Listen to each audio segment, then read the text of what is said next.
Hello, this is Greg Allison of Green Greg's coming to you on the 27th of June 2020. We've got a situation going on in China. China is facing severe potential food shortages and economic output shortages. And because of these, therein may lie both opportunity and peril. The opportunity might be that the people will just get tired of those that control them, the controllers, the CCP, and get rid of them and become free. The peril is that the CCP, in realizing this, might just decide to wag the dog, something that political powers often do to get their nation to rally behind them and secure their position in power. So we're going to get into that, because what's happening right now is unprecedented floods in China. The entire Southeast Asian region is under very severe floodings. In some cases it's the worst in hundreds of years. In some cases it's the worst in 80 years. So it varies a little bit. It varies a little bit. There's something like, in China, 148 rivers over the flood stage. And these are all collected into the, one of the places hit hardest is the Yangtze River Valley, which also has the Three Gorges Dam, which may also be in peril. The largest dam in the world, with the largest reservoir behind it, the largest man-made edifice like that, is the Three Gorges Dam, and it too may be in peril. What does all this mean? All right, we're going to get into that. Before we go into it, I'll say I'm doing a lot of videos on these topics to teach you why you need to keep your eyes wide open and head on a swivel, because they will impact us here. They very well can impact you and I right here in America or wherever you live in the world, because we're all interconnected. And for that reason, subscribe to my channel, bang my update notification bell, and click all so you can see all the videos I have. My proposition, my channel is to help you survive, thrive, and stay out of the hive. I cover videos on gardening. I cover videos on things to eat from the wild. I've actually got a bunch of videos I need to put together on plantain. Just in case editing time. Time is a killer for me right now, but I've already recorded them. That's coming out soon. I do videos on prepping and other similar topics. Worm farming. There'll be more on that coming later. Yeah, I'm in a little bit of a hiatus on that because I'm slowing my operation down there. So, and the other thing is to support my channel, click the links below, because right now you can still plant seeds, you can still grow your garden, and True Leaf Market has a lot of excellent deals. Go there and buy heirloom seeds. Heirloom seeds are the seeds that you can plant, and when you harvest your seeds from your plant, you can replant those seeds and get the same seed back. Hybrid seeds do not do that. You want heirloom seeds. Also, you can grow microgreens anywhere, even inside your house. You can do it in a city, in an apartment, in a high-rise. And I've got videos on growing microgreens indoor in my living room. Check below on my channel on that. So these are things that you can do to ensure food security for your family. Also for prepping, gosh guys, we're kind of in a lull of the storm I think right now. We got a lot of those shoes that may drop on us. This year has the potential to get rather interesting, shall we say, in the Chinese proverbial terms of the curse. And rather interesting is probably an understatement. So go to prepwithgreg.com. You can get $100 off the 1 month's food supply, and through that link, if you click around on that page, you can get into my Patriot Supply, and that helps me too, because we got a lot of prepping supplies there. So all that said, let's get back into it here. What's going on in China? First, let me let off and preface this. There's lots of good people in China. You know, person per person, there's many good people there anywhere. It's just the powers that be that run the place that you have to, that pervert things and get things in bad shape. There's good people in China, smart people, good-hearted people, but they're under the jackboot of the CCP. So they don't have freedom or liberty. Now, it just so happens that no Chinese empire, no Chinese power in power has survived the grand solar minimum. Every 400 years, like clockwork, the powers in power have lost their power in China. Now, you can trust in me when I tell you that the CCP is a student of history. They're very astute in that study. Why? They don't want to lose their power. Power is the most important thing to them. I mentioned before in other videos that when you're the man in charge, if you lose power, your life's at risk. And they typically are sociopaths and more likely psychopaths when you reach that level of power in a tyranny type government. So what they care about is themselves, their power, not even their own people. That's the risk. So they're more likely to take risks and chances with their people than with ordinary people in a Western style government. Now, I'm just saying that. So hopefully one day those people there will take the yoke of tyranny off their necks and enjoy liberty and freedom. Fortunately, they don't have freedom of press there, so they have a hard time finding out what's really going on, what's going on the outside. So let's talk about what's going on the inside there. The Yahtzee River is called the Changjiang in Chinese. We call it the Yahtzee River, Yahtzee. So that river is currently flooded really bad. So much so that it's washing out some bridges that have been there for 400 years. They say it's like 1 in 80 years flood in general. The Yahtzee River Basin is home to 400 million Chinese. That would be, if it were its own country, the third largest country on earth. It is 30% of the population of China, but it produces 40% of the Chinese GDP, and 40% of China's grain comes from that river basin. Very significant in the orders of production. 40% of the GDP and 40% of the grain. And they're being flooded very significantly. Croplands are being flooded. The current number estimate that came out of China was something on the order of 2 million acres flooded. And in comparison next to Iowa, there's 36 million acres in Iowa, so it's great, it shouldn't be a big deal. Yeah, but we know that that's a highly dubious number for several reasons. One is we've come to learn that numbers coming out of China tend to be highly favorable toward the CCP, which means you can't trust them no farther than you could throw me. It also means that you've really got to wonder how well they're able to, in the midst of the flood, go out and assess situations. The bridges are being washed out. I mean, how are they really able to get around and determine what the true extent of the flood damage is? You really don't typically know something like this over. The other thing is, it's just beginning. They're in a raining season, and this is a really strong one, and they have more rain coming. So, what's going to get flooded? And finally, the Three Gorges Dam is at risk. The Three Gorges Dam could possibly fail, and if it does, there's a much bigger level of peril downstream. But whether it fails or not, the damage that's being done is very significant. Significant enough to affect food supply and economic output in China. And those two things, coupled with the shutdowns they've had for the recent pandemic and other things going on, also the effects of the grand solar minimum. They've had late season frost and early season frost and things in the northern parts of China where they also produce a lot of food. The rains in the southern part of China, all these things combine to give a higher total impact on food output. An interesting thing is that Smith Industries in the United States, which produces a lot of our pork and other meats, is now owned by China.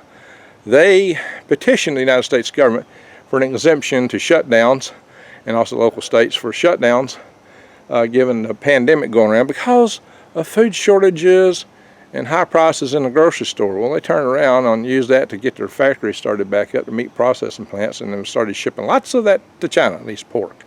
Interesting. We all know that they slaughtered a whole lot of pigs in China. So, just an interesting side note. But, so there's worldwide pressures right now on food and grain. And even that affects us here too, because as it gets short in one area, they tend to try to buy the market up more. Prices go up. When prices go up, poor countries are having a harder time affording it.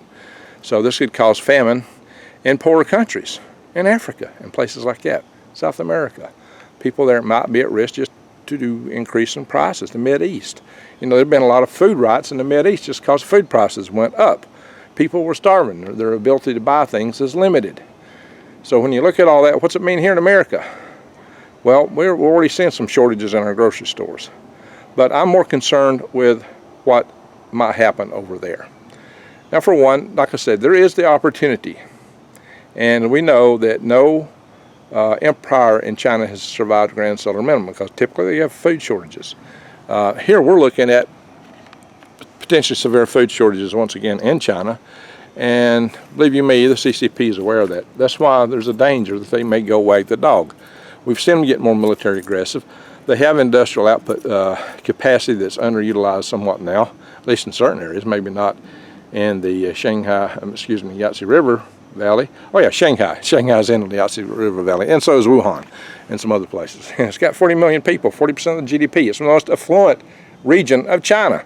That's all the more reason the CCP might be more reactive, because its most affluent people are being affected.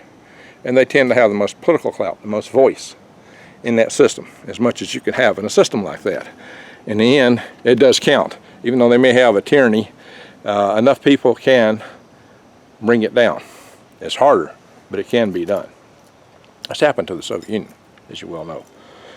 So it's not outside the question of could it happen. But the fact that it could happen also might tempt the CCP to take action.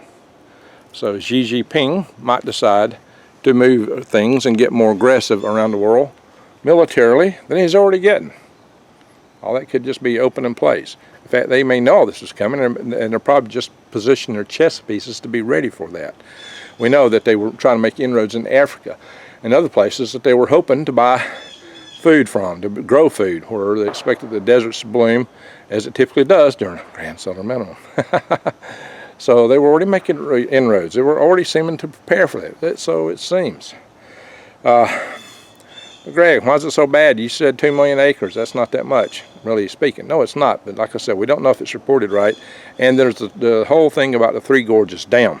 So the Three Gorges Dam right now is flowing the max water it can flow out. It's at the top flood stage practically.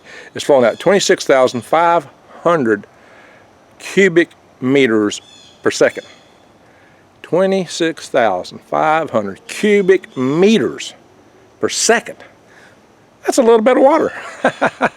But it's really rough downstream. It's proven that the Three Gorges Dam was ineffective in flood control, one of the things that they said it was good at. Also, they had promised it was good for a 1 in 1,000 year flood. And then they revised it down to 1 in 100. And maybe we're at that 1 in 100 year flood already. The dam was completed in 2003, only 17 years ago, and already it's challenged, apparently.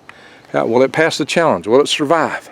Well, it just so happens that there's a lot of people who were involved in the construction who question it severely.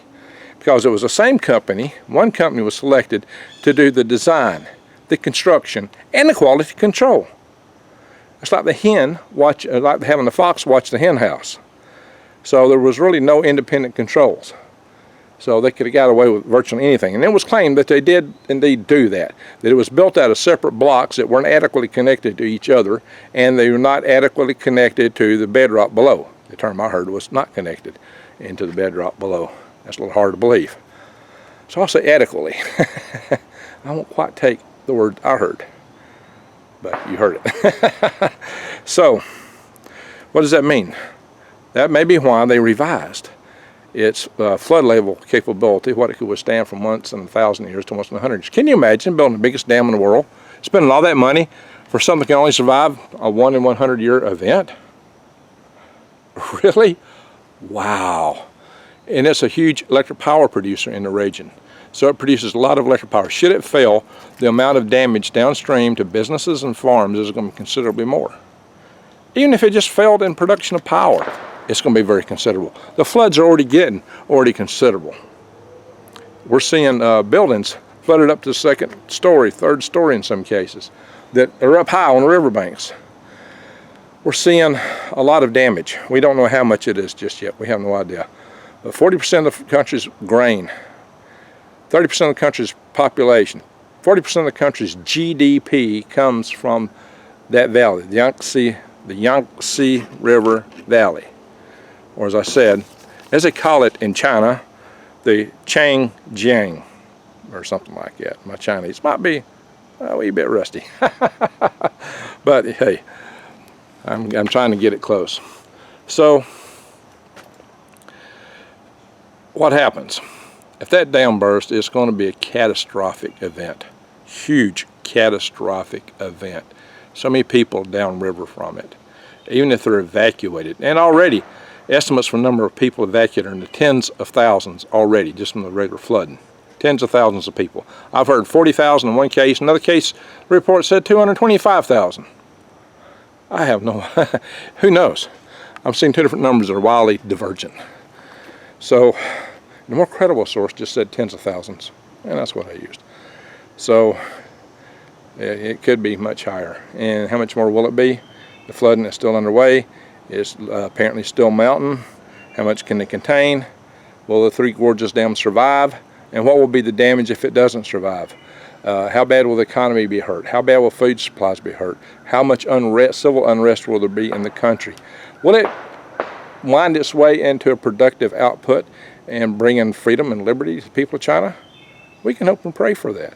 Absolutely, and we should. But it could also lead to the wag the dog. And wag the dog might mean more aggression from China. It might mean, India's got to be more on watch. It might mean more stuff in the South China Sea, military action, and then there's a prospect of an EMP. See my last interview with Dr. Peter Vincent Pry. In there, and the video before that, when I asked, will the United States and America go to war? Will the China and the United States go to war? I looked at that. I looked at Thucydides' trap. I talked about that briefly and had a 2-hour video with Dr. Peter Vincent Pry. You really need to see the video with Dr. Peter Vincent Pry. It's a bit long, but it's jam-packed with information. You really, really need to see that video. Okay, I've drummed on enough about this. We do have a situation. What can we do? Well, one, on an individual level, you need to prep. You need to get ready. You also should be involved in prayer. You should be involved in writing your congressman to say, hey, let's make the deep state, the utilities, and their associated organizations get the job done and get the grid hardened and quit studying, quit beating their feet around, get the job done. You need to tell them you want it done now. They're dragging their feet. They're coming up with all kind of resistance and reasons why not to do anything. You need to call your congressman and say, hey, the law's on the books. They need to do this job and they need to do it now. Do that. Links are below the video with Dr. Peter Vincent Pry for what to do, and I'll plug in below this video too in that regard. So there are things that you can do to help get our grid hardened in case China decides to make an attack. There's things that you can do to get yourself ready. And again, I think prayer is important. You may not agree with that. Apparently not, because a lot of people unsubscribe every time I do a session on that. But I believe we can make a positive world here. I believe we can survive, but we can't survive if we just stick our heads in the sand. We have to know what's going on. We got to be able to engage with it to bring it to a better outcome than if we just kept our heads in the sand. And that's what we're doing here. So bear with me. Prepare yourself. Say your prayers. And write and call your congressman, your state legislators, your state representatives, your state senators, and say, hey, get this grid hardened. It's both a state and a federal matter. Some of you have elected public service commissioners. Contact them in some states. Find out if yours are elected and contact them. You might be able to contact them anyway. They still might listen to you. I've actually successfully lobbied bureaucrats. Have you ever heard of the DCX rocket? I used to be chair of the phone industry of the National Space Society, and I successfully lobbied to get them to approve the single-stage rocket technology program, SSRT, back in the late 80s, early 90s we were working at. And that rocket was flying by 93, 92, 93 time frame. The remnants of that rocket are in my backyard. That rocket inspired Elon Musk, inspired Jeff Bezos to build rockets that were reusable to take off and land, because it was one of the first that did so. One of the first, not the first, that did so repeatedly. And there is the ground plane, the electrical ground plane of that same rocket. If you go to my Galactic Greg's channel, you can see a video of me sitting in the frame of that rocket of the interstage. Anyway, You didn't know there'd be a rocket on a worm farm, right? Next to a log cabin. Who would have thought? Anyway, my friends, we can make a difference. We just got to work together. Also, to survive everything that's coming at us, we need to form groups and tribes. You can write me. Put 27, put tribe 27 June in the subject line and email me to HAL5, H-A-L 5 space at AOL.com. The address will be below. If you're interested in joining a survival tribe, survival community, we're working to form those. Anyway, we're taking action. We're doing what we can. A lot of channels right here, and they do nothing but bark in the camera and tell you everything's terrible. You gotta do something. Jump, jump, jump, jump, jump. Well, I'm telling you that things are challenging. I'll never tell you to panic. Don't ever panic. I remember one guy says, I'll tell you when to panic. I'm gonna tell you, don't ever panic. Just get ready, be prepared. The panic guy is the one that's gonna spaz out when it hits the fan, and he'll probably get his head knocked off his shoulders by somebody that's got calm, cool, and collected. So keep your head about you, keep your wits about you. Keep centered, stay centered, and then you can survive. Stay centered. We can survive the worst. If we have to do it in our survival tribes, we can survive. But hopefully, we can avert the worst.